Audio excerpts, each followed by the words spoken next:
Hello, everyone, and welcome back to the Surprise Jab Podcast. I'm your host, Zach Ruger, surprising you with new topics every single week and jabbing you with your daily dose of UFC. And we have some fun predictions for you guys today, as, of course, UFC Vegas 103 goes down this Saturday, March 1st. Very exciting stuff in the main event. Manel Kape takes on Asu Almabayev, the number 6 and number 8 flyweights in the world. We have full predictions for that card on today's episode. As well, looking at some new UFC fights that have been announced and some new UFC news. Dana White's actually going live any minute now as I'm recording, so next week we're probably going to be talking about even more bigger news. But as for today, we're just going to talk about what we know in the present moment. Also, we're going to be looking at the NBA and NHL, checking in on their current standings.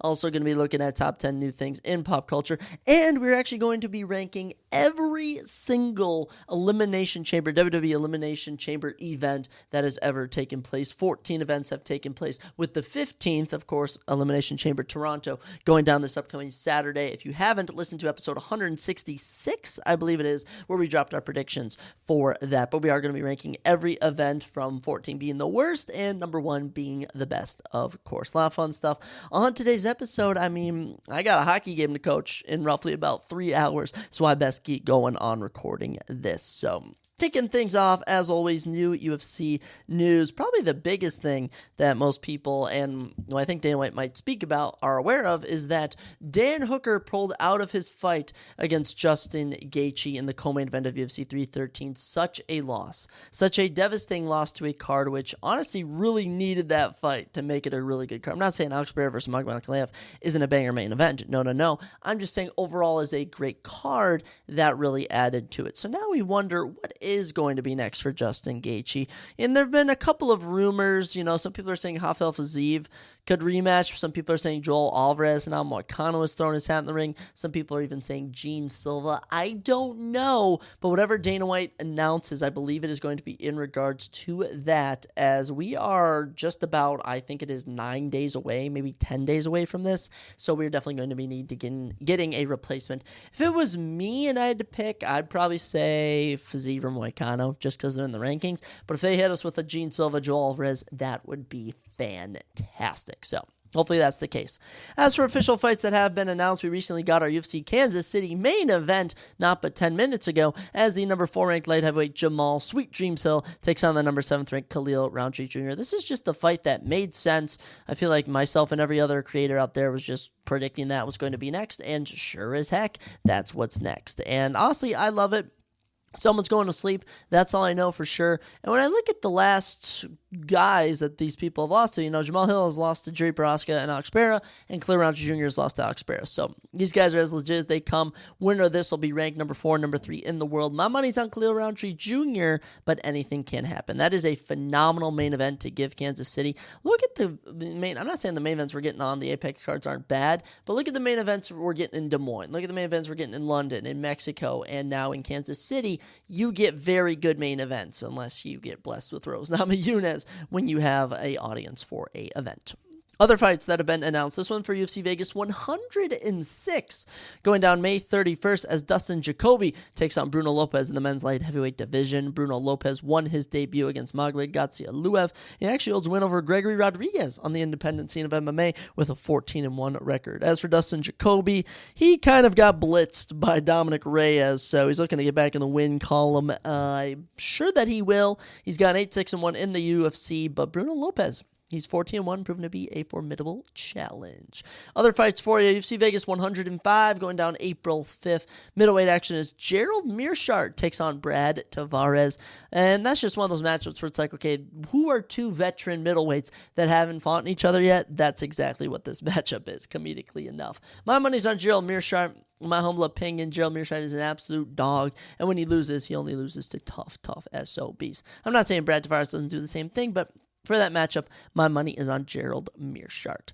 Some unfortunate news for UFC Mexico City, March 29th, as Elvis Brenner is out of his contest against Daniel Zellhuber. In to take his place is Austin Hubbard. Now, I think this is a great opportunity for Daniel Zellhuber to get back in the win column. He's 15-2. Of course, lost that heater to Esteban Ribovics, we'll actually mention later.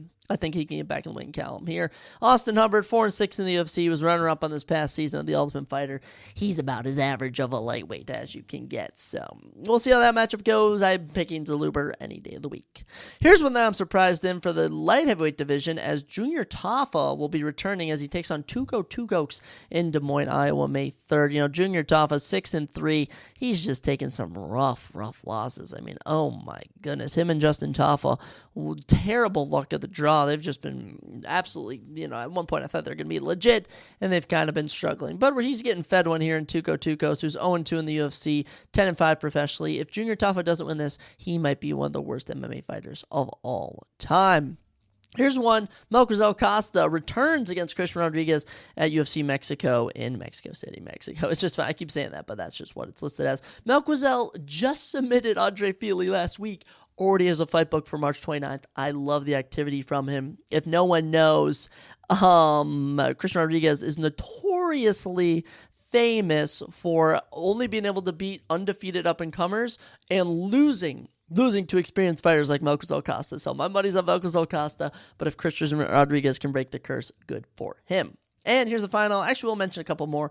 Jose Aldo back in action. The number 11th ranked bantamweight takes on Amin Zahabi at UFC 315 in Quebec, Canada. Jose Aldo, legend of the game, recently lost to Mario Batista. He's looking to get back in the win column as he takes on Amin Zahabi, who as of late beat Javid Bashrat and Pedro Munoz. He's been on a crazy run. He's been incredible. He's in the rankings, and I expect nothing but delicious performances from him. Such a weird word for me to use, but delicious performance is what I'm going with. And here's the last one we'll talk about as well for UFC 315. Jasmine Jasudavicius, the number 9 women's flyweight in the world, will take on the number 7th ranked, the former world champion. That is Jessica Andrade. I love that matchup. It makes sense. It works. And we're finally giving Jasmine opportunities that she very much deserves. And she gets that. It's probably going to be on the main card. She's in front of her home nation of Canada. I love that matchup for her. Now, before we go on and look at the NBA and NHL standings, let me just quickly update you on the UFC rankings, as we got a lot of ranking updates from this past weekend. So, first off, in no relation to anything that happened, Leon Edwards is now tied with Alexander Pantoja for being the number 9 ranked pound-for-pound fighter on the planet. I don't know if they just wanted to beef him up before he takes on Sean Brady March 22nd. Super random. No idea why they did that.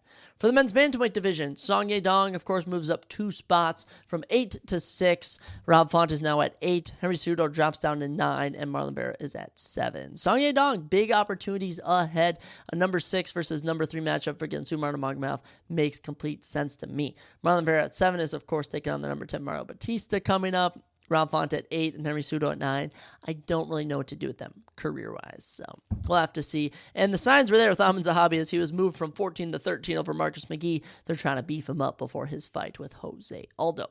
Men's middleweight division is where we head next, as Anthony Hernandez moves up 3 spots to now be the number 9 ranked middleweight on the planet. I predict he'll fight the number 7th ranked Jared Cannonier at some point in the later part of this year, but he is exactly where he needs to be.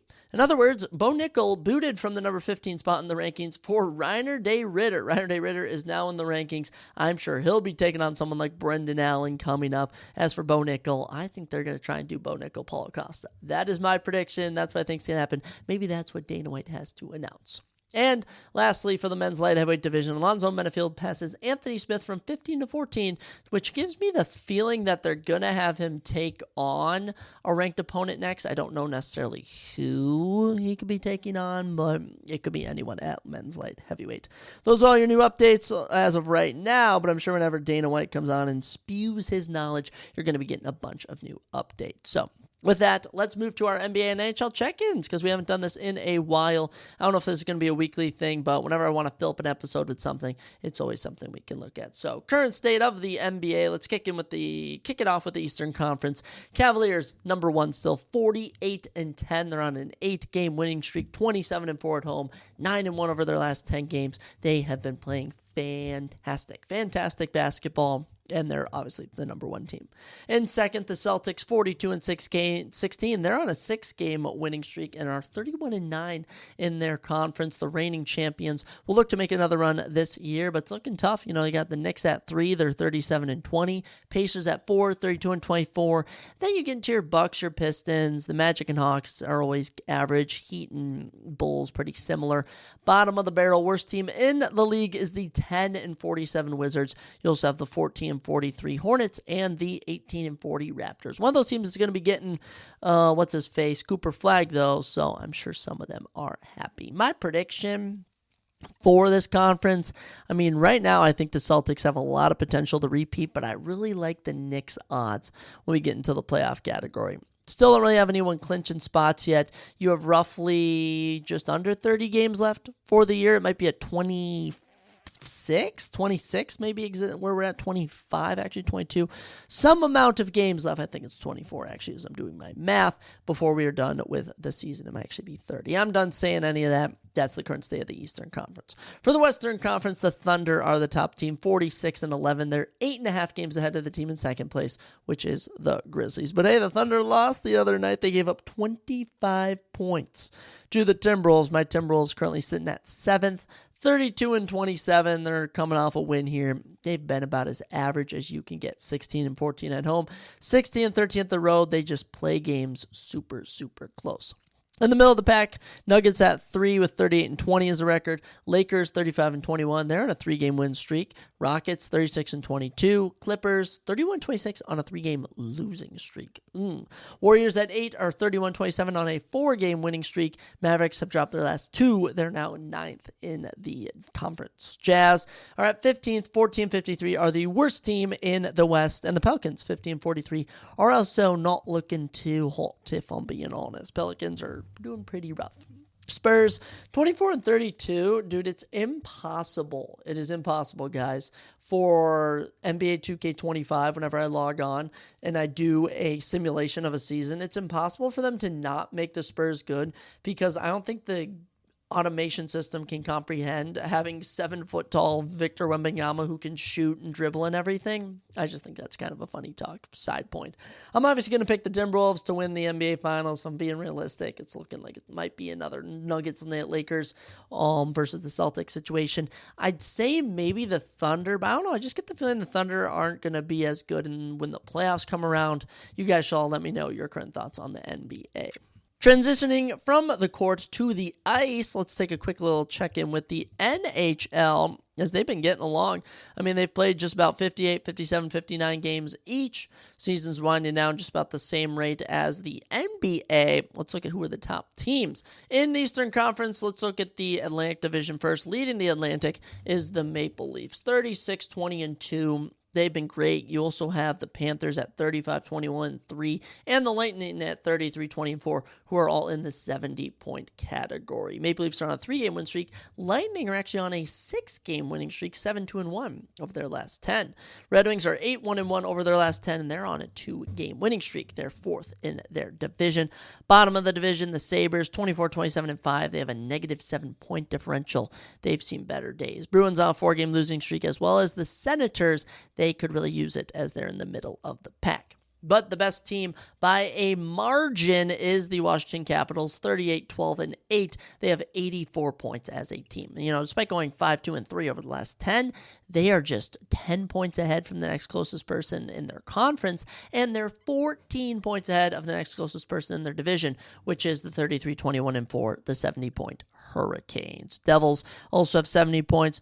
Blue Jackets have 64, 2-game win streak. Rangers 20. Rangers are at 62 as well, 2-game win streak. Flyers with 59 are on a 3-game win streak.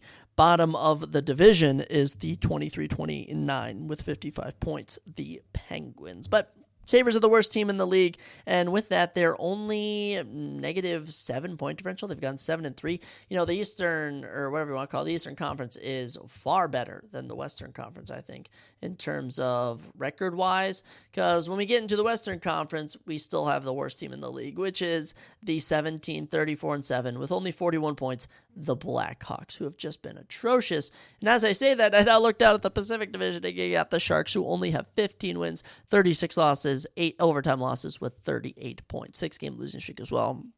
See, what is it? The Sharks and Blackhawks haven't improved a lick from last year. They may even be worse.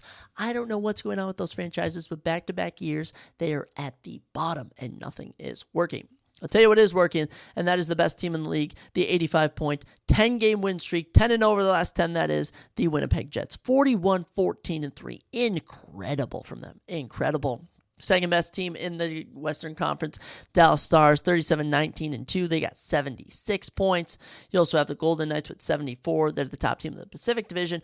Then you get into your fourth or fifth best team, Wild, 34-20-4. They have 72 points. And the Kings, the Oilers, 34-24 with 72 points. But they're on a 4-game losing streak. So not the best. Wild shockingly lost to the Red Wings last night after being up with under 10 minutes. It's tough looks. It's been a good season for the Wild. Wild and Timberwolves have been playing really good. I think the Wild have been playing better. They just need Kirill back. They have a lot of other injuries as well on their team. If they can get all of that back, they can be even better than where they are right now. Of course, Blackhawks, bottom of the barrel for the Pacific. Sharks, bottom of the barrel. You got the Kings in there, 31-17-7. They got 69 points. Flames with 64 points. Canucks with 63. Ducks and Kraken probably falling into the lower half of the season. I don't know who my favorite is. Jets and Capitals are currently the top two teams, only teams in the 80-point category, which is, I find it fascinating. If no one knows, you get, I think it's 2 points for a win, 1 point for an overtime loss, if that's how I think it works properly. If it was up to me, I'd pick the Wild to do well, but they are pretty similar to the Timberwolves, is where they get to the playoffs and they suddenly forget how to play their primary sport. I will say for our fantasy hockey league, I am currently second in the league, I think it is, but I've been doing pretty good. 12-4 record. Our playoffs will be kicking off in 2 or 3 weeks or so, and I'll see how I do. But I think that's all we got for the NHL and the NBA. It's exciting stuff. Exciting stuff with these leagues. They always got stuff going on, and we might check in every other week or something. I mean, this doesn't have to be a weekly recurring thing that we're going to do. I don't know. It's fun. It's a good time. That's how it works when we're talking about NBA and NHL. But it's just so many games. So many games. Imagine if you watched every single NHL and NBA game you'd have to watch, even just for your team. Even if you were to watch every Wild and Timberwolves game, right there combined, you're watching 164 games, which is just absurd to me. I'll tell you what else is absurd, and that is that we haven't looked at Discussing Film in a fat minute. I decided I'd give it a week or two break, and finally we're back and we're ready to look at all the new things that Discussing Film has to offer for us. And by the way, I haven't even been looking at updates. I have been silencing notifications to be surprised when I log on. So let's go on and look at the top 10 new things in pop culture. So first off, number 1, Keanu Reeves, when asked if he has anything left to accomplish in life, he says he wants to go to Mars, which does give off weird, super evil villain vibes. I don't know what to make of that, but I trust that Keanu Reeves is a good human being and that he means nothing cynical by that, but you never know. You never really know with these celebrities. If you are, the one thing you want to still accomplish is get off this planet and live on a different planet. I mean, it's a pretty insane goal. Now, I won't lie, it does give off some weird vibes. I don't know. Maybe it's just me. Maybe I'm the weirdo. Maybe I'm the person that needs to be monitored. Number 2, AMC CEO Adam Aron says 17-day and 30-day theatrical windows are too short, and there's a very live debate right now to have movies in theaters for longer. We would like to convince all the major studios that they should keep movies in theaters longer. I mean, I kind of get that. I'd keep a movie in for maybe 2 months. 2 months to run a movie could actually work out pretty good. Now, I just can't lie. It's after a month, it does lose its hype. And I think it's just, is it worth still running the movie if no one's filling up the theater? But then again, if even you get one person, that's still pretty good. I mean, you're still making a profit off of that. At least I think you are. I don't really know how profits and unprofits work in that business. That is not my specialty. Number three, the new teaser for the final season of You is out, releasing April 24th on Netflix. I'll have to watch that as I am unaware of what could happen in the final season. I'm sure Joe's going to get caught. He's either going to die or they're going to pull a little Dexter and fake kill him and he escapes. I don't know, but I'm kind of pumped for it. I have so many shows to watch right now, Invincible, Reacher, Ted Lasso. Whenever I have time to watch TV, I have more than ample stuff. And when You comes out, that'll just be another show that I get to watch. Number four, Colin Farrell says he is conflicted on doing a Penguin Season 2. He says, I would hate to, just because of a quote-unquote success, have to go again and for it to be a diluted version of what people seem to feel it is. I'm in no rush. I have no deep desire to do it. Yeah, I wouldn't make another TV series about the Batman when you don't even have the sequel to the Batman out anymore. I think that is pretty interesting. Pretty interesting if you ask me. I don't know. That's your fun thing. Number 5, first look at the live-action Masters of the Universe film. Stars Nicholas Galtinzi as He-Man and Jared Leto as Skeletor in theaters on June 5th, 2026. That sounds like an interesting premise. I find that very odd. I don't even know what to make of that personally. Number 6, new teaser for Andor Season 2 has been... The first trailer for Andor Season 2 has been released. That's what it is, premiering April 22nd on Disney+. Another Star Wars show I haven't watched because it is a prequel to a prequel. When do you ever see a prequel to a prequel that then gets a sequel? How about that? It's a little tongue twister for you. It's prequel to a prequel that gets a sequel. I think I can make that into something. I think I can make that. Number 7, Timothée Chalamet has won Best Actor for A Complete Unknown at the SAG Awards. Timothée Chalamet taking over the industry. He says he wants to be one of the greats, and he is right on track. I don't know. Good for him. That's exciting stuff. Timothée Chalamet, good for you. Number 8, Jessica Gunning has won Best Actress in a Limited Series for Baby Reindeer. She played the crazy stalker or whatever, and she played her so well. She played her so well that the lady sued her for how well she played it. That's when you know she's a good actress. So good for her. Glad to see that. Man, she made that character so hateable to the point where you could almost hate the actress, but we're not going to do that because we are good human beings. You got to remember that movies are fake. They don't even exist. Number 9, honestly, a lot of stuff with these awards, which I care less about. Now, Fall Guy has won Best Movie Stunts at the SAG Awards. Yeah, that makes sense. It's a movie about a stunt guy. You would think that it would win stunt thing. I have no idea. It is what it is. And finally, let's end this out right here because honestly, we haven't missed anything since we last checked in. Dave Bautista wants Netflix to move forward with their Gears of War movie. It's not like I'm badgering them. Come on, Netflix, get it together. That's what he has to say. So good for you, Dave, sticking up for yourself. I'm going to be honest, guys. We might be cutting this segment. We just haven't had any big updates as of late. We pushed this off for over a week. I don't know. Our Discussing Film days may be coming to an end. I don't know. But here is your breaking news right now, live coming to you from the Surprise Shed podcast. Dana White did just announce that Justin Gaethje will now fight Rafael Fiziev at UFC 313. That's not really too much of breaking news. I could have predicted that with my eyes closed in a weird way. I kind of did, but that's all we got for Discussing Film. I say we get into ranking every single Elimination Chamber event I went through. I looked at all of them. I remembered what I've seen, what I haven't seen. I guess I've remembered what I haven't seen, and I ranked them all from the best to the worst. We're going to go worst to best because we like to end on a good note. So let's get right on into our ranking. Kicking off our list with number 14 is the 2020 Elimination Chamber event. This went down March 8th, 2020, which was right before the pandemic officially kicked off. It came to you from Philadelphia, Pennsylvania at the Wells Fargo Center, and this card is just bad. This card is just bad top to bottom. Let me read you some of the matchups. First off, kicking off the card, Daniel Bryan taking on Drew Gulak. Interesting.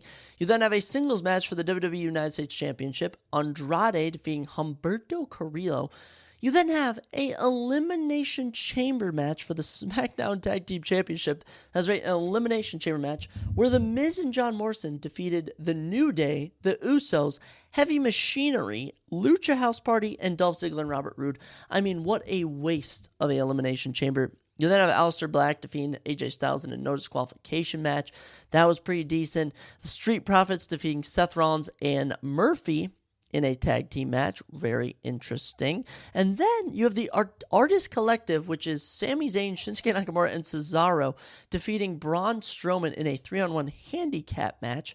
And the main event, you have a women's Elimination Chamber match to get a women's championship match at WrestleMania. Shayna Baszler defeating Natalya, Liv Morgan, Asuka, Ruby Riott, and Sarah Logan. I mean, what an awful main event.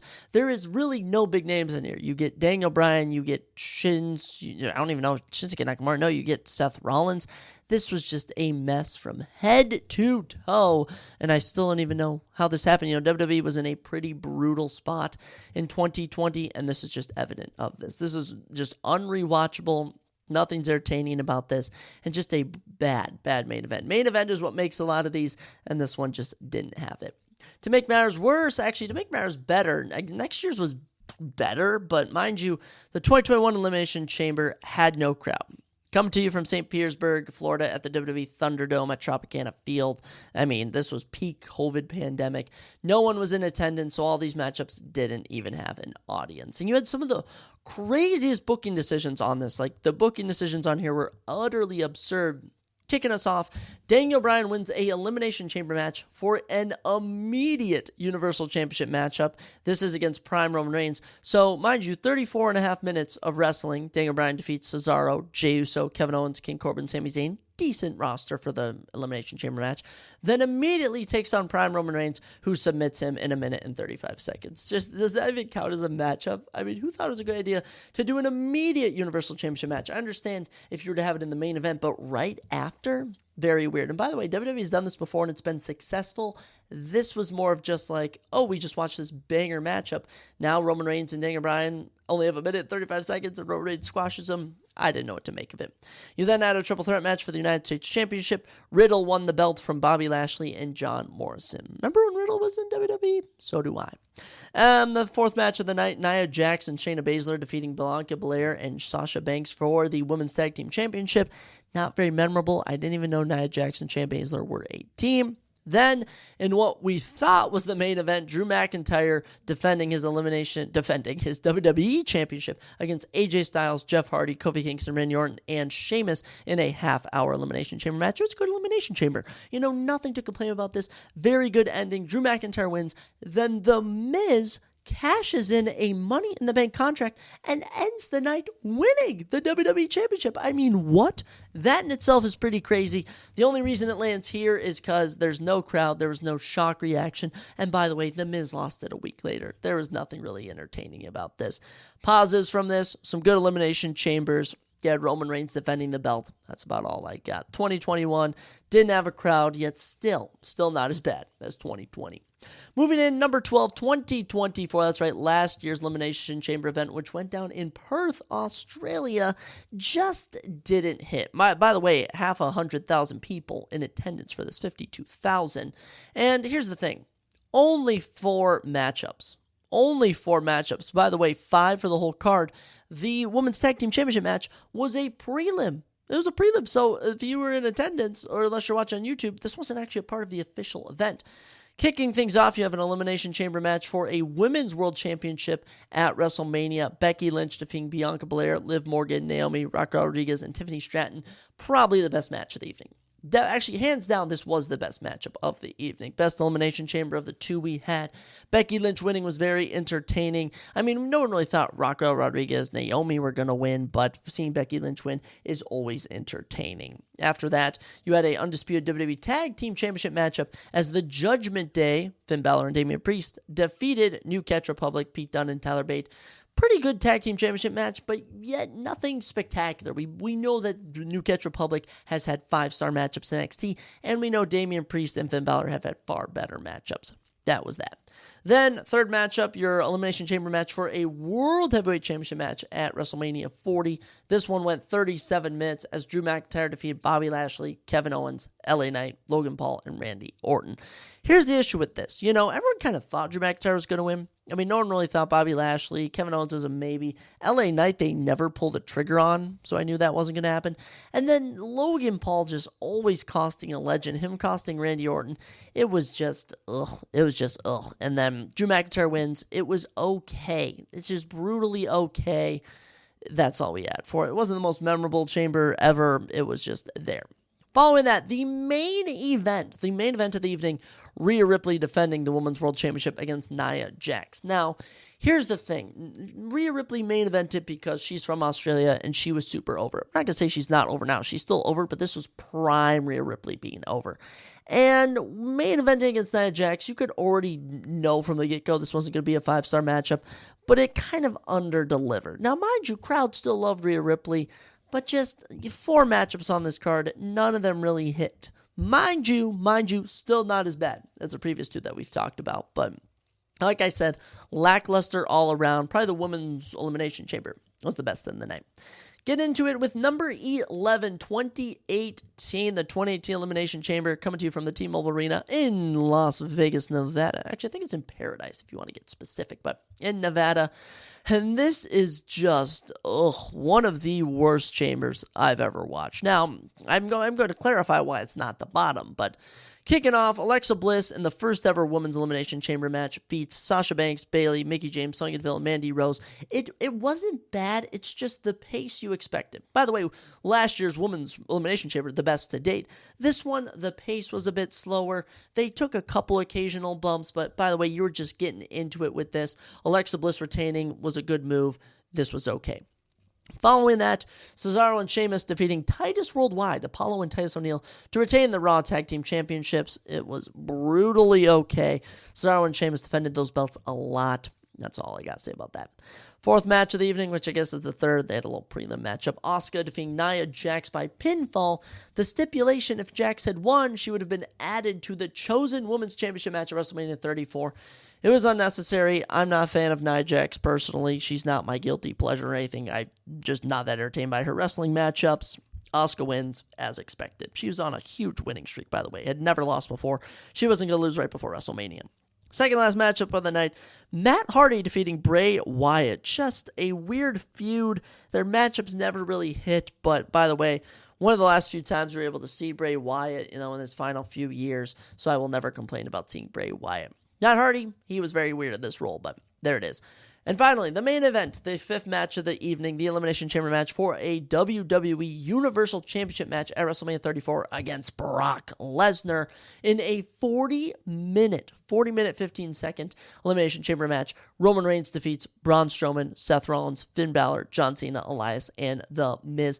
This was the highlight of the evening. Mind you, it was kind of like we're watching this, we're all kind of thinking like, okay, I would like to see, Braun Strowman, Seth Rollins, Finn Balor, John Cena win. Maybe even Elias or The Miz, just not Roman Reigns. And Braun Strowman's going and he takes out Elias. You're like, okay, bye-bye Elias.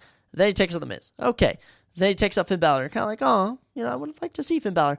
Then he takes out John Cena. And you're like, okay, no John Cena at WrestleMania. Then he takes out Seth Rollins, and it's Braun Strowman versus Roman Reigns, and everyone knew they're just not going to have Braun Strowman main event WrestleMania 34 against Brock Lesnar.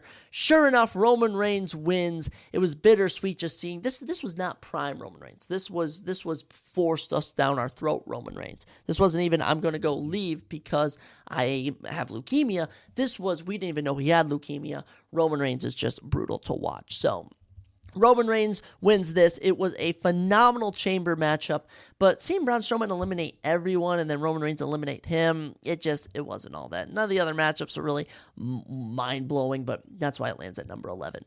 With that, let's get into the top 10. So checking in at number 10 is the 2015 Royal Rumble. 2015 coming to you from Corpus Christi, Texas at the America Bank Center. And 41,000 people watching this. Phenomenal. It's just, here's the thing, just some weird decisions here. This is where they finally diverted from the normal course of things, kicking us off your first ever tag team Elimination Chamber match where the New Day retained their titles against the Primetime Players, Tyson Kidd and Cesaro, The Ascension, remember them if you watch WWE, the Lucha Dragons, and Los Matadores. And it's not that it was bad, it's just that there were so many people in this, it kind of became overwhelming. So that's what's going to happen there. It is what it is. I'm getting a little flustered here, guys. We actually have more breaking news from Dana White right now. Bryce Mitchell is going to fight Gene Silva at UFC 313. Oh my gosh, they're actually doing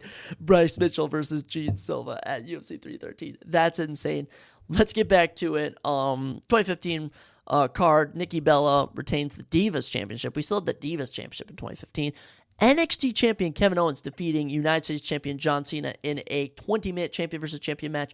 Highlighted the night. That was phenomenal. Also had Neville defeating Bo Dallas, is what it is. Then you had your second Elimination Chamber match, which was for the Intercontinental Championship. And Ryback won it, defeated Sheamus, Dolph Ziggler, Mark Henry, R-Truth, and King Barrett. We want the big belts. We want the World Heavyweight Championship, the Universal Championship. We don't want to see the Intercontinental Championship. No. Then The main event, you had a singles match for the WWE World Heavyweight Championship. And by the way, this was in the summer. This wasn't even before WrestleMania, where Dean Ambrose defeated Seth Rollins, who was the champion, by disqualification. So very unnecessary, not needed. Roman Reigns was barred from ringside was the stipulation. Just weird booking all around. But nonetheless, there wasn't too much to be really mad about. It was good wrestling all around. And, the booking decisions were kind of odd, but nothing to really make us go, that this is terrible. Obviously it wasn't the best, but it wasn't terrible.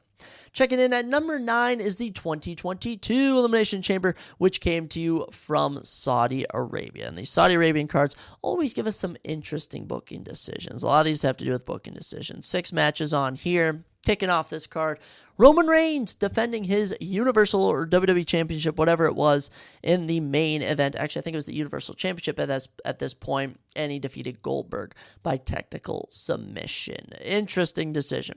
Very interesting decision here. But this is prime Roman Reigns. Prime Roman Reigns. Goldberg's on the card. People love Goldberg. That's what it was. Then you had your first Elimination Chamber match, which was for a WWE Raw Women's Championship match at WrestleMania 38. Bianca Belair won this. Shocking factor. By the way, having a women's Elimination Chamber match, having a black woman win it in Saudi Arabia, huge for women's rights, good for Bianca Belair. After that, Naomi and Ronda Rousey defeating Charlotte Flair and Sonya Deville by submission.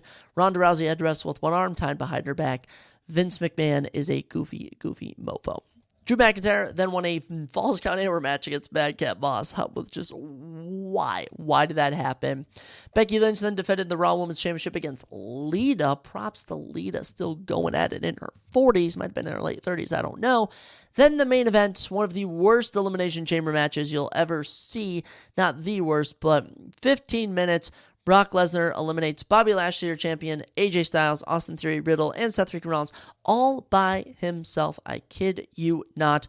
He came in at the number 5 spot as Bobby Lashley was ruled unable to compete before the show, meaning we would get a new champion. Lesnar comes in, eliminates Austin Theory, eliminates Seth freaking Rollins, eliminates Riddle, and then eliminates AJ Styles. That is all I have to say. I actually think Austin Theory might have been the final person left for some reason. Brock Lesnar, this is just where, Vince McMahon was making Brock Lesnar defeat everyone he faced. It was in Saudi Arabia. The booking decisions were weird here, but it lands at number 9 for me. Checking in at number 8, similar to some others, this one, 2017 Elimination Chamber in Phoenix, Arizona. It's the main event saved it. The main event saved it, Kicking us off, Becky Lynch defeats Mickie James in a pinfall match. Okay. Apollo Crews then and Kalisto defeat Dolph Ziggler in a handicap match. Why did we see that? American Alpha then wins a Tag Team Turmoil 21-minute SmackDown Tag Team Championship match, finally eliminating the Ascension to win. Okay, you then have Natalya versus Nikki Bella end in a double countout after 15 minutes. Holy.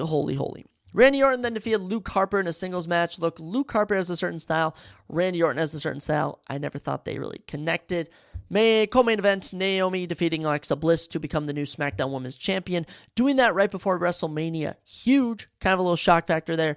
Then the main event, which saved everything, which is why it lands here at number 8. One of my favorite Elimination Chamber matches, as Bray Wyatt defeated John Cena, AJ Styles, The Miz, Dean Ambrose, and Baron Corbin to win the WWE Championship. Such a feel-good moment. By the way, Bray Wyatt's a heel here. You can't help but cheer for him, man. You can't help but be so excited that Bray Wyatt finally won the WWE Championship. And the fact they had John Cena lose so that you knew it would either be AJ Styles or Bray Wyatt to win, a correct booking decision. This was fun. This is similar to 2018, except it was more of a shock factor. That is why it lands at number 8 on our list. At number 7, the 2019 Elimination Chamber, coming to you from Houston, Texas. This one, good all around. You had the Boston Hug. Actually, you had an Elimination Chamber match for the inaugural WWE Women's Tag Team Championship. I cannot believe this happened. Bayley and Sasha Banks won it inaugurally. I'm just going to say right off the bat, we don't need tag team championships being contested in the Elimination Chamber. Very unnecessary. Then, Usos defeating The Miz and Shane McMahon to win the SmackDown Tag Team Championships. This was not Prime Usos, and I forgot that Shane McMahon was just inserting himself into everything. Then, you had a handicap match for the Intercontinental Championship as Finn Balor won it over Bobby Lashley and Lio Rush. Interesting feuds they were having going on. Then, you had a Ronda Rousey defense of her Raw Women's Championship against Ruby Riott, submitted her in 1 minute and 40 seconds. They were trying to get this across as sort of her UFC-style performances where she would go out and destroy her opponents. That's what this was, and it made Ronda Rousey look great, but it was kind of unnecessary to a standpoint. Then, 10-minute no disqualification match between Baron Corbin and Braun Strowman. It was just about what you'd expect from that match. But like I said, these main events save it. Elimination Chamber match for the WWE Championship, 36 minutes. Daniel Bryan retains, defeating AJ Styles, Jeff Hardy, Randy Orton, Samoa Joe, and Kofi Kingston. And by the way, every single person was eliminated by someone else. This was phenomenal. This was a good main event for the Elimination Chamber pay-per-view. At number 6, we have the 2023 Elimination Chamber coming to you from Montreal, Quebec, Canada at the Bell Center. And one of my favorite main events that they've ever done, ever. 5 matchups on this card. Starting it off, Asuka wins the Elimination Chamber for a Raw Women's Championship match at WrestleMania. Good for her. That was that. Then Bobby Lashley defeating Brock Lesnar by disqualification in a singles match. Very unnecessary. Edge and Beth Phoenix defeating Rhea Ripley and Finn Balor in a mixed tag team matchup. It was okay. You then had just an awful Elimination Chamber match. Whoever decided the United States Championship needed to be contested in the Elimination Chamber is off of some drugs. Austin Theory defeating Bronson Reed, Damian Priest, Johnny Gargano, Montez Ford, and Seth Freakin' Rollins. It was just not it. Mind you, this was their major push for Austin Theory, and his push was it just never landed. Never landed, and even having him win a Elimination Chamber match did nothing for his career. But the main event, Roman Reigns, the undisputed WWE Universal Champion, taking on Sami Zayn in his home country, home state, home province, his hometown of where's the Bell Center at? Let me go back. This is Montreal. 31 minutes of near falls. The crowd was so behind Sami Zayn, and WWE actually made you think Sami Zayn was going to win. He hit Roman Reigns with 3 straight haluva kicks, and then the 2.9999999 kick out. Oh my goodness. I actually thought Sami Zayn was about to win this right before WrestleMania. They obviously didn't. Roman Reigns prevailed, but this was a fantastic main event. You could argue this is the best main event that has ever happened at an Elimination Chamber event. This was phenomenal. That's why this lands at number 6. Just because of that. The rest of the card, very, very mid. At number 5, the top 5, getting into it. We have the 2012 Elimination Chamber coming to you from Milwaukee, Wisconsin. Very much so. This one just had incorrect bout order. That's one of the main reasons why this one was so goofy. I don't know who decided the main event needed to be John Cena versus Kane in an ambulance match, but it didn't need to be. Kicking us off, WWE Championship Elimination Chamber. CM Punk winning, facing The Miz, Chris Jericho, Kofi Kingston, Dolph Ziggler, and R-Truth. It was great. And watching CM Punk win, more than happy for the guy. After that, Beth Phoenix defends the Divas Championship against Tamina Snuka. This is the bottom of the barrel for women's wrestling, okay? Ignore that. Then, not even the co-main event, Daniel Bryan defeats Santino Marella, Wade Barrett, Cody Rhodes, Big Show, and The Great Khali to retain the World Heavyweight Championship, and they actually made you think that Santino Marella was going to win again. They teased us back-to-back pay-per-views, they were called back then, for the Royal Rumble and Elimination Chamber, thinking that Santino Marella was going to win. I don't know what Santino was on back then, which actually just appeared on NXT the other night, which was funny to see. I don't know why they thought that we were actually going to believe he was going to win, but he didn't. It was good Elimination Chambers. These are run-of-the-mill Elimination Chambers that just work.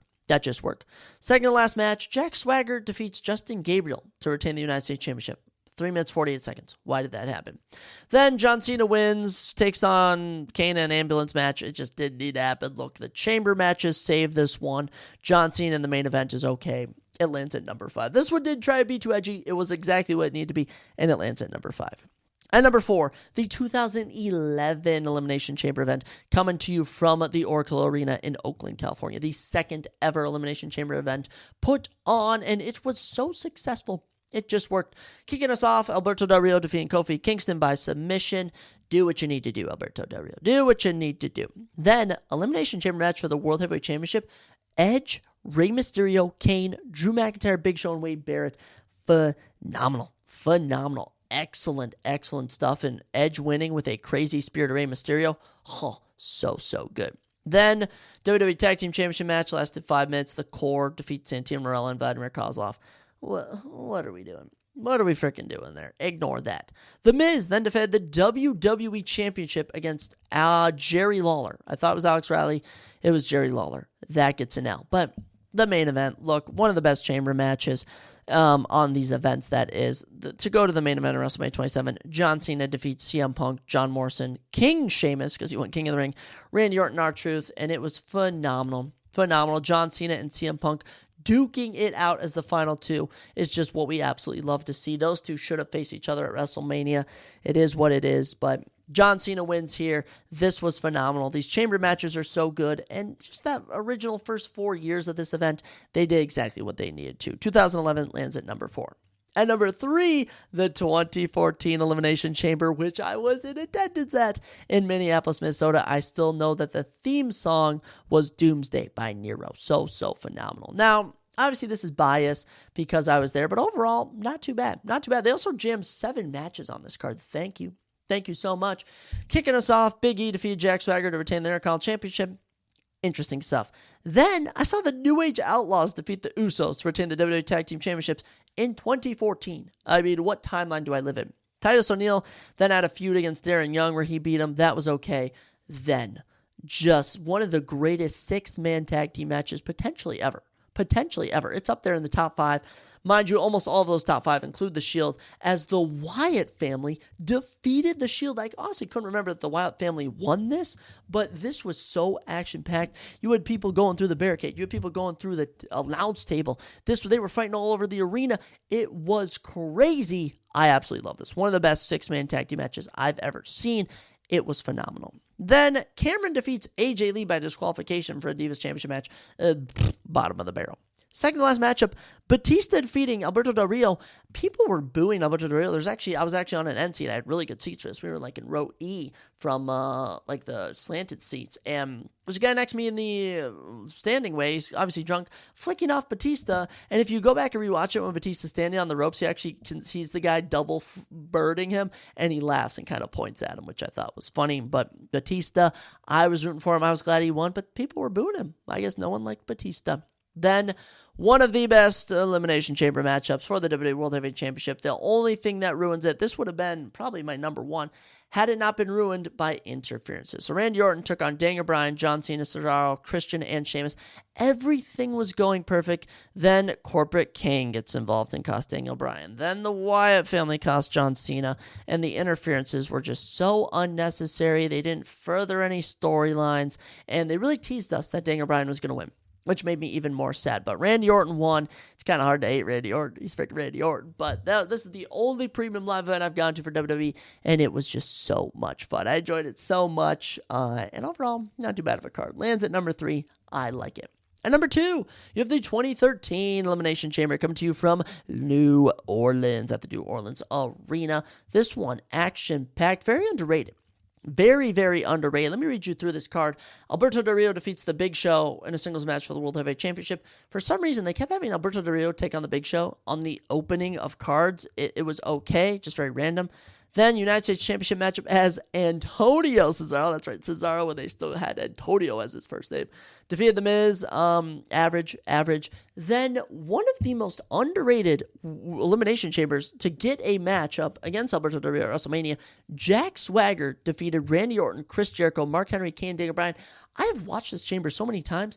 It's so good. And even though I don't think Jack Swagger should have won, I think Randy Orton, Chris Jericho, even Daniel Bryan would have given us much better matchups versus Alberto Del Rio at WrestleMania. It was just such a good chamber match. It was just phenomenal. It worked. Double thumbs up. Then The Shield takes on John Cena, Ryback, and Sheamus and beats them in a 15-minute match. I mean, how random. Dolph Ziggler then defeated Kofi Kingston. Caitlyn defeated Tamina Snuka for the Divas Championship. Both of those were 3-minute squash matches. Then the main event, The Rock defeating CM Punk for the WWE Championship. If The Rock was counted out or disqualified, he would have lost the title. And everyone kind of was thinking, The Rock has to lose. There's no way he's going to main event against John Cena again. The Rock sure as hell won, didn't lose his matchup, and beat CM Punk. Now, evidently, I mean, the CM Punk probably should have won. I would have rather seen CM Punk versus John Cena, but then we never would have gotten the beautiful masterclass that was CM Punk versus The Undertaker. This match wasn't as good as the Royal Rumble matchup, but nonetheless, it's still The Rock and CM Punk in the main event. So that's why it lands at number 2. Decent stuff all around. It is a okay card at best. But still pretty good. And at number 1, they've just never been able to replicate what they did with their first one. The first ever Elimination Chamber event, that is, pay-per-view, in 2010 is your best. I mean, no one's been able to top this. No one has been able to top this. Talk about kicking off a card, having John Cena win the WWE Championship by defeating Triple H, Sheamus, Ted DiBiase, Randy Orton, Kofi Kingston, only for Batista to cash in an anytime contract in a successful fashion, kind of giving us a reminiscingness of when Edge cashed in his Money in the Bank on John Cena, squashing him. Batista wins the WWE Championship. Huge shock factor. Then Drew McIntyre defeats Kane to retain the Intercontinental Championship. Random. Lay Cool defeats Gail Kim and Maurice. Random women's tag team match, 3.5 minutes. Mid. The Miz with Big Show defeats MVP to retain the United States Championship. Then just one of the best chambers I've seen. R-Truth, CM Punk, Rey Mysterio, John Morrison, The Undertaker, Chris Jericho in an Elimination Chamber match for the World Heavyweight Championship. 35 minutes, and it ends with Shawn Michaels breaking in the chamber, beating The Undertaker, and watching Chris Jericho sneak away with the win. It was huge. It furthered their storyline. This feud was red freaking hot, and it just hasn't gotten any better than this. These chamber events, the shock factor here, it worked to a T. This is how you successfully do this, WWE. Take notes. Take notes. That's what I'm gonna say. But guys, that's all I got. Those are all of the Elimination Chamber events ranked. You know, I'm thinking about doing the same thing with WrestleMania. I don't know. I want to do some with WrestleMania. WrestleMania comes up April 19th and 20th, I believe the dates are. And I want to do something for that, but I don't know if I should rank all 40 WrestleMania main events. There's obviously more. Or if I want to rank every WrestleMania. A lot of ambitious tasks here. Last year, we just kind of went through them all and reviewed them. We're not going to do that, but we'll do something. That's all we got for WWE for this episode, but let's round it out with our UFC Vegas 103 predictions. Got a lot of fun fights for you with lots of thoughts, honestly, in my opinion. I think we'll win. A lot of close fights. Let's get right on into it. Kicking off the card, we head to the women's flyweight division as Montana De La Rosa takes on Luana Dread Carolina. Montana is 13-9-1. Luana is 11-4, 5'7" to 5'6". Montana has 1 inch in height. She also has, Luana has 1 inch in reach, 69 to 68. Orthodox stance for both of these ladies. Pretty even all around. We've seen these two fight numerous times, not against each other, just in the UFC. Montana is the underdog for this one at plus 124. The 30-year-old is from Texas, and of her 13 wins, has 1 knockout and 8 submissions. We love to see the finishes. Of her 9 losses, she's been finished 3 times. Once by knockout, twice by submission. Been with the UFC since 2017. I mean, she's been here and there. Currently has gone 2-3 in her last 5. So she actually snapped a 3-fight losing streak in June last year, beating Andrea Lee by split decision. Back in action here. You never really know what you're going to get with her. But I will say some of those losses, Macy Barber, Tatiana Suarez, Maribel Silva, Vivian Araujo, some tough losses for Montana De La Rosa. So she clearly can fight to a high level. Her opponent is the minus 150 favorite, the 31-year-old Luana Dread Carolina. From Brazil, 4 finishes and 11 wins, 3 knockouts, and 1 sub. She has been finished by submission and knockout once each of her 4 losses. Currently on a little 3-fight winning streak, which kicked off in July of 2023, which was actually on the first ever card we did a podcast for, also on Strickland versus Abbas Magmadov. You have a sweet place in my heart. She also beat Julia Storyolenko in February of last year with a little round 3 TKO, and last fought in July, beating Lucia Pudilova. Her losses are to Molly McCann, Joanne Wood, and Ariana Da Silva. I mean, you never know what you're going to get here. I could see grappling from both of them. I could see striking. I think the win streak continues for Luana Carolina. I just think she gets it done, goes the distance, pulls off the win here. This is 50-50, but I've seen Luana Carolina fight more than Montana De La Rosa, personally because I've skipped some Montana De La Rosa fights. I'm sorry, Montana. But I'm going to go with Luana Carolina to win by decision. This is a toss-up. It could go either way. I hate fights like that. I would rather see an upset on a fight I'm certain on than a close fight and I pick the wrong person. So, Luana, we're going with you to win this matchup. Moving on, this one is a personal favorite, men's flyweight action as Charles Energy Johnson takes on Ramazan Temirov. His nickname is Tumerlon, but I didn't want that to make people think that was his last name. Charles 17-6, Ramazan 18-3, 5'9" to 5'4". Charles has 5 inches in height and 7 inches in reach, 70-63. Switch stance for Charles, orthodox for Ramazan Temirov. I don't know, boys. I don't know with this one.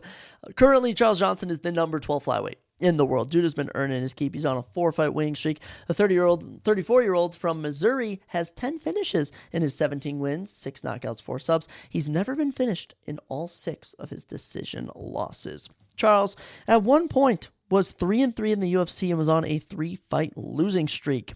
Then, out of nowhere, upsets the undefeated Ozlak Maksum in a fight of the night. Then, retires Jake Hadley from MMA. Then, beats Joshua Van in a round 3 uppercut knockout performance in the night upset. And then, most recently, in October, defeated Sumadarji in dominant fashion. Charles Johnson is at the peak of his career at 34, and it's hard to picture him losing, dude. He has been doing crazy, crazy things. Now, the only issue is he's taken on a 28-year-old from Uzbekistan who's on a 10-fight winning streak, 11 knockouts and 1 submission of his 18 wins. He only has 1 submission loss, which was his last loss, which he suffered in 2019. So 6 years he hasn't lost. I mean, Ramazan debuted in October of last year and ran through CJ Vergara, 3 knockdowns in 2 minutes and 50 seconds, earning himself a performance bonus. I am so torn on this matchup. Truly, I'm torn. Odds makers are too, -110 each, because here we have Ramazan, who's just 6 years younger, win streak, finishes. He has looked incredible, but then Charles Johnson is in the prime of his career, and we know what happens when athletes are in the prime of their career. They rarely lose. It's really true. And Charles has been taking guys close to decisions. Seeing what he did to Ozlak Maksum was really crazy. That was really crazy, but I don't know. Charles is probably going to pull this out, but I just can't pick against Ramazan Temirov. I truly can't. Ramazan isn't undefeated either. You know, we keep talking about undefeated fighters losing. He's not undefeated. He's coming off of a massive finish of CJ Vergara, and I just think Charles might get shocked early with getting knocked down, and I could even see Charles dropping round 1, part of round 2, and that goes to a decision, and it goes either man's way. Charles confidently taking round 3, but this should be an interesting matchup. I'm going to go Ramazan. We might even go with a little round 1 knockout, see what he did to CJ Vergara, but this should be a very entertaining matchup. Back to the women's flyweight division for our next matchup as KGB Andrea Lee takes on JJ Aldrich. Andrea Lee 13-10, JJ 13-7. 5'6" to 5'5", Andrea is 1 inch in height, has 2 inches in reach, 69-67. Orthodox stance for Andrea, southpaw for JJ Aldrich. Andrea Lee is the +170 underdog, JJ the -205 favorite. Andrea, 36 years old from Louisiana, 8 finishes and 13 wins, 3 knockouts and 5 subs. Of her 10 losses, she's only ever been finished once by submission. She's currently on a 5-fight losing streak, all of them coming by decision, including a couple close split decisions. It's been rough. You know, she started her UFC career off pretty good, 3-0, and then ran to Joanne Wood by split decision and Lauren Murphy by split decision, both of those close. Then dropped one to Roxanne Modafferi in a close fight. Picked up back-to-back finishes over Antonia Shevchenko and Cynthia Calvillo. Then Viviane Araújo, loss. Then Macy Barber, loss. Then Natalia Silva, loss. Miranda Maverick, loss. And most recently, Montana De La Rosa, loss last June. I think Andrea Lee is way better. I think, you know, she's just suffered some tough losses here. 6 losses of her 10 in the UFC, all of them by decision, including 4 split decisions. That tells me a lot about the fights that she's having. I'm interested to see how she performs here. You know, she's 36. If she loses this, she's either going to get cut or retire. So this is a must win for Andrea Lee. Her opponent, J.J. Aldrich, 32 years old from Colorado. Of her 13 wins, 3 knockouts. Of her 7 losses, one is by knockout, 2 are by submission. JJ's coming off a loss to Veronica Hardy back in May of last year. Before that, she had 2 decision wins, including one over Montana De La Rosa. Some of her other losses, Erin Blanchfield, Ariana De Silva, been with the UFC since 2016. Kind of a decision merchant, if I'm being honest. Look, I think Andrea Lee, this is a perfect fight for her. I think she's been fighting tough opponents. I don't think J.J. Aldrich is that tough. I just think that Andrea Lee cannot get kind of sucked into the style J.J. fights. Very casual boxing. She shoots a takedown, maybe gets some clinch work. Andrea needs to take it to her. Andrea needs to remember the younger her 10 years ago when she was a 26-year-old. Channel that, bring it. We're going with Andrea Lee, plus she looks hotter than JJ Aldrich. Not that looks matter, winks at Paulo Costa, as I always pick him because he's attractive and he always freaking loses. Next up, men's featherweight action as Danny El Puma Silva is back in action as he takes on Lucas Almeida. Danny, minus 218 is the favorite, plus 180. Lucas is the underdog. Danny Silva, 9-1. Lucas, 15-3. Both men are 5'11", 71-inch reach compared to 70-inch reach in favor of Lucas Almeida.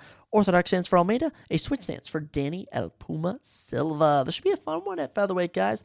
Danny Silva, 28 years old from California, currently rides a 3-fight winning streak. Of his 9 wins, he has 5 knockouts, and his 1 loss was by decision. Came off a Daywise Contender Series in 2023. He would debut in March of last year, winning a split decision over the tough Josh Cooley-Bow. And he used his grappling in that one, almost rounded off a submission. It's just been a while. Been close to a year. Wow, really close to a year. Probably just off by 2 weeks since we've last seen Danny Silva. He's 28 years young. He currently is on a little win streak. It's just tough when you're off that long. We don't know what Danny Silva we're going to get. He leaned on the grappling in that one. He also had a crazy striking performance on Daywise Contender Series, but that was over 2 years ago, so we'll see which Danny Silva shows up to this contest. His opponent, the 34-year-old from Brazil, Lucas Almeida. Lucas Almeida back in action of his, if UFC stats will load. Dude, UFC stats, I swear, has been glitched or something. It just doesn't work anymore when I try and click on it or work on it. I don't know. But of his 15 wins, Lucas Almeida has 14 finishes. Wow, 9 knockouts, 5 subs. How about that? Of his 3 losses, he's been knocked out once and submitted once, as he has gone 2-2 in the UFC. Debuted in a fight of the night when he finished Michael Chisano in round 3. He would get submitted in round 2 by Pat Sabatini in 2023. At the end of 2023, Andre Fili would knock him out in round 1, and then in his lone appearance in June of last year, he would beat Timmy Kawambo by decision. I'm sorry, Lucas Almeida. I just don't think he's able to hang with anyone remotely talented at featherweight. So we are going to go with Danny Silva. Danny Silva is 9-1, the favorite. It's been a while since we last seen him fight, but I think he can take Lucas down, get a submission, and if he can withstand the style that Lucas fights, he'll be peachy and groovy.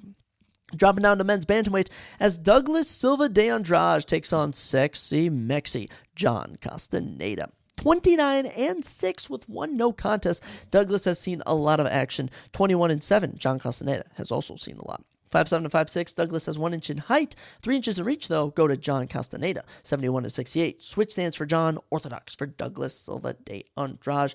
Douglas at plus 235 is the underdog. Minus 290. John comes in as a decent favorite. Douglas Silva de Andrade, 39 years young, we'll even say. From Brazil, 20 knockouts and 2 submissions of those 29 wins. Wow. He has only been knocked out and submitted once of his 6 losses. Douglas, been in the UFC for over a decade now. Look, he's fought a couple tough guys. Rob Font, Piotr Jan, Marlon Vera, Renan Barao. But as of late, had 2 fights in 2022, 1 fight in 2023, which was his last win over Cody Stamann, which a lot of people like myself did not think he won. Not as active. Had 1 lone fight in June of last year, a boring 3-round decision loss to Miles Johns. Douglas Silva de Andrade is just showing his age, and 39, it's pretty old to be fighting, and I watched 40-year-olds fight 2 weeks ago. Let me tell you, it's a tough scene at times. His opponent, John Castaneda, 33 years old, from Minneapolis, Minnesota. You already know. 14 finishes of his 21 wins, 7 by knockout, 7 by sub. Of his 7 losses, he's been knocked out twice. One of those losses was a knee knockout loss to Daniel Santos in October 1st of 2022, which was my birthday. Last win came against Kang Hu Kang in November of 2023. His last loss was to Daniel Marcos in June of last year, where he dropped a decision. Kind of knew that would happen, but still had to ride with them. These two fight a very similar style. They can strike, they can grapple, they go for submissions.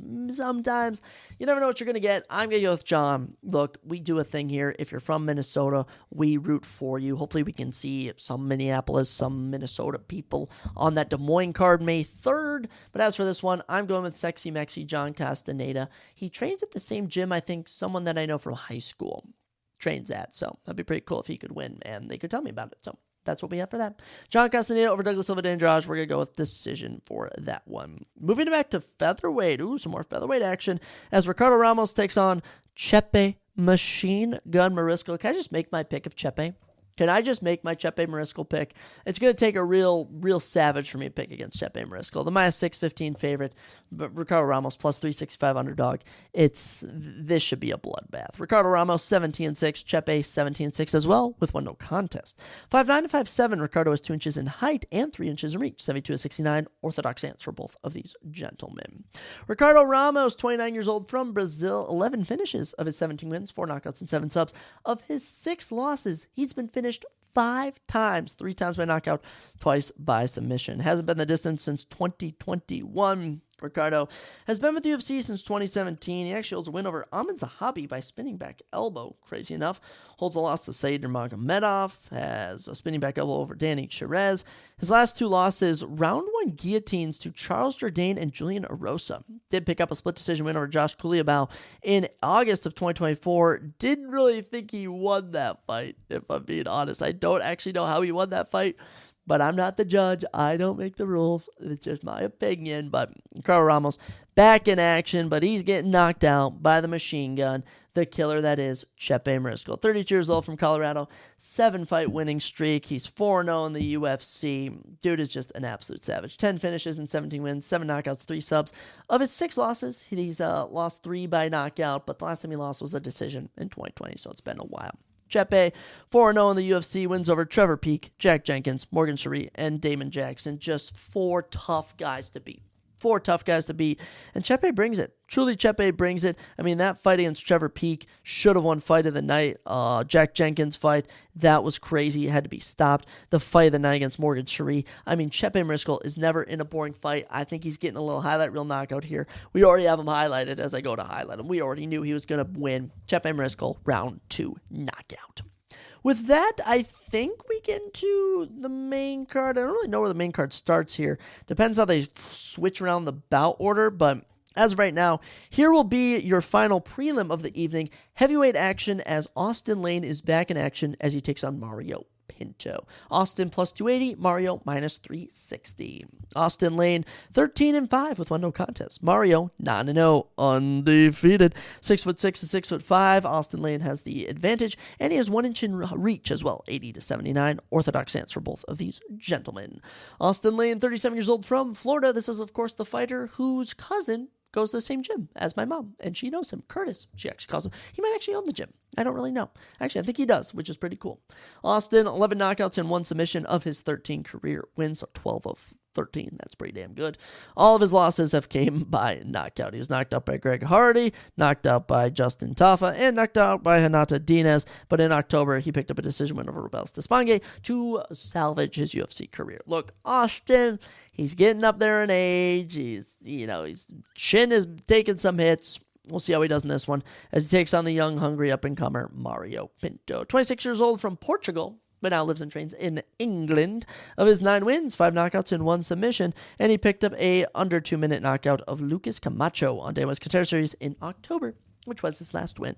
The safe bet to be this year would to not pick undefeated fighters, but there's just something about a 9-0 guy taking on Austin Lane. I think Austin might lean more on the grappling, but I think Mario's going to bring the thunder, bring the knockouts, and get a victory here. Give me Mario Pinto over Austin Lane. I'm not picking against the minus 360 favorite. No. Heavyweight needs a stud. Heavyweight needs a stud. If Mario Pinto can put it together, string together a great performance here, he can get a ranked opponent.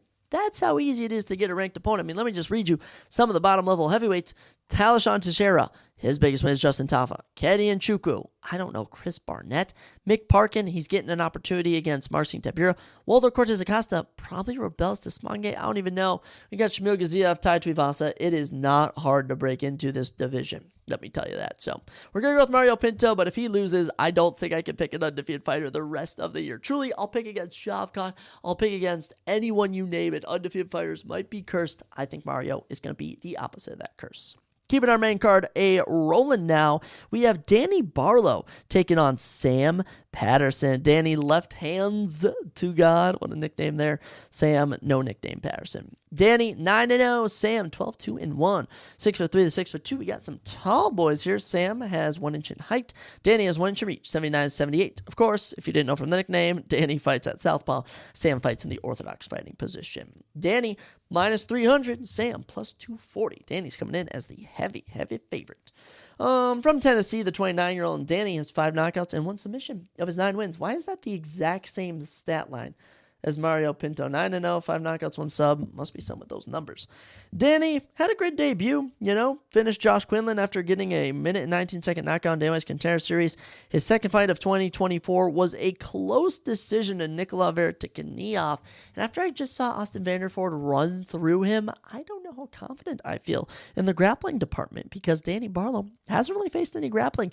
He's pretty much faced strikers, and I think it'll be a test here when he takes on Sam Patterson, who very much wants to get fights on the ground. 28 years old from England, 4 knockouts and 7 subs make up his 11 of 12 victories.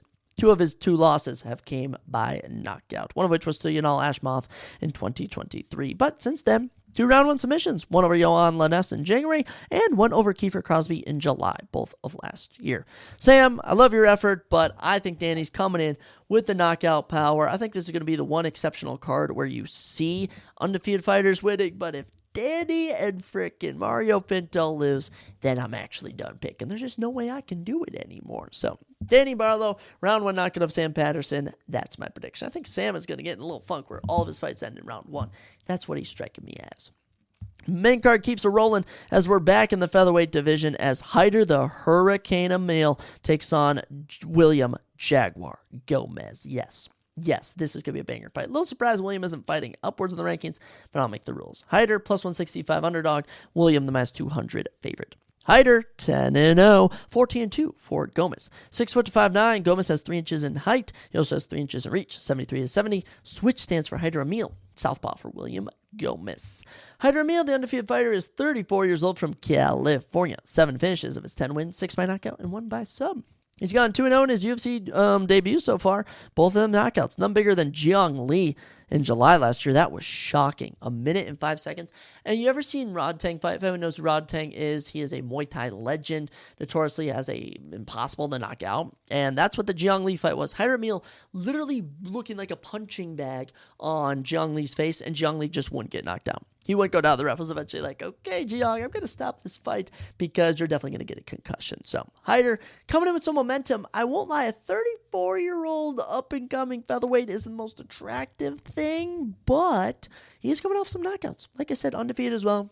He's got momentum, but this is where the undefeated curse will strike again, as the 27-year-old from Paris, who is 14-2 on a 12-fight winning streak with 8 finishes, 7 knockouts and 1 sub, William Gomez will handle business in this one. 4-0 in the UFC, wins over Jarno Aarons, Francis Marshall, Yaska Mori, and Joe Henderson Brito. Now, I don't think he beat Joe Henderson Brito. I thought Brito won that, but mind you, we were in Paris. It was close. They're going to give it to Gomez. And what I think is going to happen here is you're going to see Gomez break down Hyder Emil. Hyder Emil is going to go into later stages of round 2, early stages of round 3, and William Gomez is going to pick him apart. I think this is where an undefeated fighter loses his O, and I'm going to go with William 27 Gomez. It's not his nickname, but if I had to give him one, how about that? Actually, I think it's Jaguar. William Jaguar Gomez, which is actually a pretty dope name. So, William, good for you. You're my prediction. And we'll go, it's hard to picture him getting a finish, but we can always go round 3 knockout. Who knows? We'll see. After that, lightweight division, as we get a banger here. It's a shame that this fight is not in front of a crowd because it would be electric. Nasrat Haqpassrat takes on El Gringo Esteban Ribovics. The plus 230 Nasrat takes on the minus 285 Esteban. Nasrat 17-5, Esteban 14-1. Both men are 5'10", 3 inches in reach for Nasrat, 72-69. Southpaw with the left for Nasrat, orthodox for Esteban Ribovics. We'll start with the lightweight Nasrat, 29 years old from Afghanistan, but now actually lives and trains in Germany. 4-fight win streak for the kid, as he has 10 knockouts of his 17 wins. He's only ever been submitted and knocked out once each of his 5 losses. You know, Nasrat at one point was kind of in an interesting situation. You know, he was 5-4, didn't have much momentum, was able to pick up wins over John McDessie and Landon Quinones, and then finally got a finish of Jamie Malarkey. Most recently in June, took Jared Gordon to a close decision in Saudi Arabia, picking up the victory. Nasrat back in action. And listen to his losses. Drew Dober, Dan Hooker, King Green. Not too bad of losses, if you ask me. Especially the Dan Hooker fight. Dan Hooker went full grappler on him. Dan Hooker wanted no part of the striking of Nasrat Haqpassrat. Let me tell you, dude, Nasrat, he's game. He truly is game when he's fighting, but he's taking on an absolute killer. an absolute savage. The 14-1. The favorite, the 28-year-old from Argentina. 14 wins, 12 finishes, 7 knockouts, 5 subs. I mean, what more do you want? Esteban Ribovics. Dude, Esteban Ribovics is such a dog. Such a dog. And I mean, he didn't really break out. You know, he won in a 90 seconds on the US Contender Series, then dropped his debut to Loic Radzaboev, getting taken down 11 times. Then picked up a decision over Kamala Kirk, and it was like, okay, whatever. Then, last year, Esteban Ribovics' breakout year, a 37-second head kick knockout cold of Terrence McKinney. That'll end up giving you some recognition. Then fought at the Sphere against Daniel Zellhuber and gave us the fight of the year. Gave us the freaking fight of the year, one of the craziest fights I've ever seen. Esteban versus Daniel Zellhuber is one that deserves to go into the Hall of Fame. Give me Esteban Ribovics all day. Now, Nasrat isn't easy to finish, so I'm seeing maybe a gritty 3-round decision, but I'm not picking against Esteban Ribovics for a long time. Even if he loses, you know I ride with my Argentinian boy. Give me Esteban Ribovics by decision. Love this fight. Then the co-main event. Guys, I have no idea why this is the co-main event, what bout order could even lead us here. But in the co-main event, we have Julian Marquez and Cody Brundage. Wow, it's like how are either of these guys even still in the UFC? Plus 120 for Cody, minus 140 for Julian Marquez. The Cuban Missile Crisis is his nickname. That's right, an entire actual crisis is his nickname. I have no words. Cody, 10-6 with 1 no contest. Julian, 9-5. 6'2" to 6 foot. Julian is taller. Same reach of 72. Same stance of orthodox. I have no idea what to expect here. Cody is 30 years old from Colorado. 8 finishes and 10 wins. 5 knockouts, 3 subs. Of his 6 losses, he's been finished 4 times. He was actually supposed to fight Ryan Loder on here, and Ryan Loder won the Ultimate Fighter, so maybe that's why this was the co-main event. But nonetheless, I'd have shopped the bout order around. I mean, let me tell you, William Gomez should have been here. Esteban Ribovics should have been here. Jeppy Mariscal would have been better off being here. There's a lot of other fights. Charles Johnson, Ramazan Temeriev should have been the co-main event, for goodness sakes. We got ranked flyweight action the second fight of the card. The disrespect. But Cody Brundage, been with the UFC since 2020. I mean, he has just been hit or miss. And I guess they never missed shit. By the way, lost on Day 1's Contender Series, got knocked out in round 1. Somehow winds up in the UFC. He's gone 4-4. 4-4. Now, mind you, I do want to say with some of these losses, Nick Maximoff got out-grappled, got a submission of Dalcha Luciambula, then a knockout of Tracer Gore, then takes on Michael Kajacek, gets knocked out, takes on Rodolfo Vieira, gets submitted, takes on Cedric Dumas. That was a bad loss for him. Beats Jacob Malkoun by disqualification. Slam finishes Zachary Reese. Then has to take on Bo Nicola at UFC 300. Finally fought in June, had no contest against Abdulrazak Al Hassan after what I think is an eye poke. I don't know what's going on. But Cody Brundage is back in action. Love him or hate him or don't even care about him. He's fighting, so that we gotta talk about him. Julian Marquez, his opponent, 34 years old from Nevada, 9 finishes in 9 wins, 5 knockouts, 4 subs. Of his 5 losses, he's been knocked out 3 times. Mind you, all of those losses have came. All of those knockout losses have came in his last 3 fights. So he debuts coming off of Day 1's Contender Series, actually fought on the 4th ever episode of Day 1's Contender Series, gets a nasty knockout of Phil Haas. Debuts, submits Darren Stewart. He's looking good. Drops a kind of average split decision to Alicio De Churco. Follows it up. Crazy comeback against Makita Polo with a performance of night and a conchoke. Then submits Sam Alvey in 2021. Then Gregory Rodriguez destroys this boy in round 1. Then Marc-Andre Barriault destroys him in round 2. And most recently, Zachary Reese starched him in 20 seconds in 2024 in June. That was an insane knockout by day. That was insane. June 8th, 2024. I still remember the date. I was at a Twin Peaks with my cousin and my boy Jaden watching it. Crazy, crazy work. So, I don't know. Julian Marquez may come back looking better than ever, but he's taking this on short notice. He's facing Cody Brundage. I've learned, what should I say? What should I say about this? There's 3 things you can count on. Taxes, death, and Cody Brundage winning a fight by disqualification. So I don't even know. Cody Brundage, I don't know if it's going to be a no contest. I don't know what's going to happen, but I'm picking him. I could care less if he wins, but it's a sloppy main event, so give us a sloppy good fight. With that, we get to the main event. The best fight of the evening, hands down. I think Charles Johnson versus Ramazan Temeriev is going to be fire as well, but when you got the number 6 and the number 8 flyweights in the world, action-packed is guaranteed. And we're yet to really have a boring main event at flyweight. I mean, I won't lie, Brandon Moreno versus Amir Albazi wasn't the most entertaining thing, but I'm thinking of Brandon Royval versus Tatsuro Taira. That was a banger. All the Brandon Moreno Pantoja fights, all the Figueiredo fights, them usually entertaining. Let's get into this one, though. Manel Starboy Cape takes on Asul Zulfikar Almabaya. Manel Kape 20-7. Asu Almabayev 21-2. 5'5" to 5'4" gives Manel 1 inch in height, and he has 3 inches in reach. 68-65. Southpaw with the left for Manel. Orthodox with the right for Asu Almabayev. Manel minus 220 is the favorite. Plus 180. Asu is the underdog. Manel Kape, 31 years old, from Angola, but now lives and trains in Las Vegas. Of his 20 wins, how about 12 knockouts and 5 submissions? Of his 7 losses, he's been submitted twice. He was actually supposed to fight the number 1 ranked contender, or just ranked in general, for the men's 5 division, Brandon Royval. Brandon Royval had to pull out. In will step Asu Almabayev, who was actually supposed to fight Steve Ursig. Then Steve Ursig was pulled to fight Brandon Moreno, who was slated to fight Alan Nascimento. Then with Royval pulling out, they're like, Asu, how about you take on Manel Kape? So these two have just been window shopping opponents. It's been crazy. Manel, been with the UFC since 2021. Imagine debuting and you have to take on Alexander Pantoja, and he does nothing the whole fight. Similar scenario against Matthias Nicolau. Doesn't do anything. Finally starts to find his groove. 4-fight winning streak, fight of the nights, multiple knockouts, insane. Then, last July, ran into an issue with Muhammad Mokaev. Just a bad injury, just foul-ridden fight against Muhammad Mokaev. It was awful. It was actually so bad, Muhammad Mokaev was not brought back, and Manel Kape was actually given a huge opportunity against Bruno Silva. Now, in December, Manel Kape destroyed Bruno Silva. I mean, holy cow, what a knockout. He was toying with him. He was hitting like little Muhammad Ali shuffles, hitting a little like Conor McGregor taunts in the octagon. Manel Kape was on fire. Interestingly enough, Asu Almabayev said this week that the last person he thought he fought was Muhammad Mokaev. He didn't even know about his last performance. So, Manel, the one issue we've seen him struggle with has been the grappling against Muhammad Mokaev, Matthias Nicolau, and a little bit against Alexander Pantoja. But I don't think it's going to hurt him here when he takes on Asu Almabayev. Asu, 31 years old, from Kazakhstan, 17-fight winning streak. Are you kidding me? Incredible. 12 finishes and 21 wins, 3 knockouts and 9 subs. His 1 of 2 losses came by submission. Asu, 4-0 in the UFC. He holds 1 rear naked chokehold to Vode Osborne. Other than that, grappling decisions against CJ Vergara, Jose Johnson, and Matthias Nicolau, who he actually dropped. So this one should be interesting. Clashing of styles. Huge opportunity for both of these guys. Manel Kape finally getting a main event. And in my opinion, I think if Manel wins, you give him the next title shot. I mean, the flyweight title picture is really awkward right now.